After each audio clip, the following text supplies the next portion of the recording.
BTech విద్యార్థి అబ్దుల్ మాజిద్ ను కస్టడీలోకి తీసుకున్నారు సైబర్ పోలీసులు. అమ్మాయిల పేరుతో ఫేస్బుక్ లో ఐడీలు సృష్టించి 200 మంది యువతులను మోసం చేసిన కేసులో మాజిద్ అరెస్ట్ అయ్యాడు. ఫేస్బుక్ నే తన అక్రమాలకు అడ్డాగా చేసుకున్నాడు మాజిద్. మారు పేరుతో అకౌంట్లు క్రియేట్ చేశాడు. కాస్ట్లీ గర్ల్స్ కు వల విసిరాడు. ఒకరు కాదు, ఇద్దరు కాదు, ముగ్గురు కూడా కాదు, దాదాపు 200 మందికి పైగా అమ్మాయిలను బురుడి కొట్టించాడు.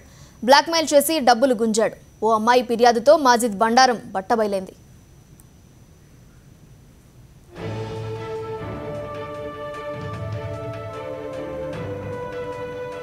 దీనిపై మరింత సమాచారం మా కరెస్పాండెంట్ తిరుమల అందిస్తారు. తిరుమల, చెప్పండి. మాజిద్ ఫేస్బుక్ ద్వారా 200 మంది యువతులను బ్లాక్మెయిల్ చేశాడు. అతని పైన ఎలాంటి చర్యలు తీసుకునే అవకాశం ఉంది? ఎలాంటి శిక్షలు పడే అవకాశం ఉంది?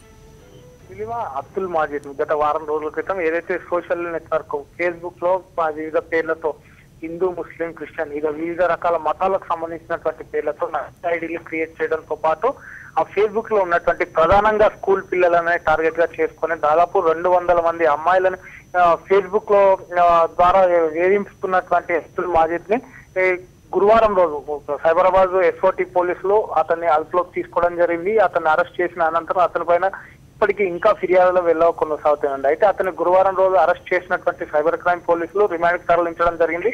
శనివారం రోజు వాళ్ళు అతన్ని రిమాండ్ కస్టడీ పిటిషన్ దాఖలు చేయడం. అందులో భాగంగా నిన్న సోమవారం వాళ్ళు 5 రోజుల కస్టడీ కోరగా న్యాయస్థానం అది 3 రోజుల కస్టడీ ఇచ్చింది. అయితే కస్టడీలోకి మాజిద్ ని ఈ రోజు నుండి 3 రోజుల పాటు కస్టడీలోకి తీసుకొని ఉన్న సైబర్ పోలీసులు అతనిపై పూర్తి స్థాయిలో దర్యాప్తు జరుపుతున్నారు. ఎందుకంటే ఇతను దాదాపుగా ఇప్పటి వరకు 200 మంది అమ్మాయిలను నగ్నంగా వాళ్ళ చిత్రాలు సేకరించి వాళ్ళని బ్లాక్మెయిల్ చేయడంతో పాటు వాళ్ళ నుంచి భారీ స్థాయిలో డబ్బులు వసూలు చేసినట్టుగా కూడా ఇప్పటికే పలు దఫాలుగా పోలీసులకు ఫిర్యాదు అందడం జరిగింది. దీనిపైన కూడా అదే క్రమంలో ఒక విద్యార్థికి ఇదే రకంగా చేస్తున్నారా, ఆ విద్యార్థి తన తల్లితో ఈ విషయాన్ని చెప్పడంతో ఒకసారిగా తల్లి ఆ విద్యార్థి ఇద్దరు కూడా పోలీసులకు ఫిర్యాదు చేయడం జరిగింది. అయితే ఆ విద్యార్థిని ఇచ్చినటువంటి ఫిర్యాదు మేరకు పోలీసులు కేసు నమోదు చేసుకుని మాజిద్ అరెస్ట్ చేయడంతో పాటు రిమాండ్ పెంచమైంది. అయితే అందులో మిగిలి ఉన్నటువంటి విచారణను పూర్తి చేసేందుకు పోలీసులు కస్టడీ పిటిషన్ కూడా దాఖలు చేయడం జరిగింది.